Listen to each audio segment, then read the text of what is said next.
How to quickly transfer TikTok Pay Later to Gcash. The first things first is of course open up your TikTok application and ensure that you're logged into your account. Now tap on your profile and head over to the three lines at the top right portion of your screen and then head directly to your balance or your current balance on your TikTok Pay Later.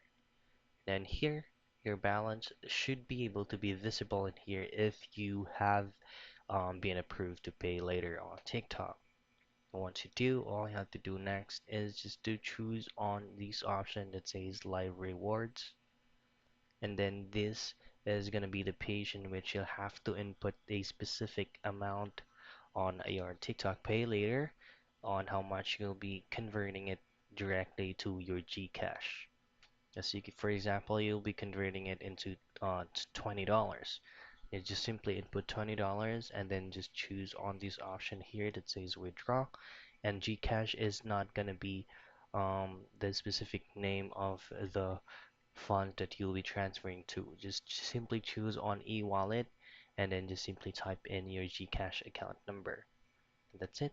That's how you quickly transfer TikTok Pay Later to Gcash.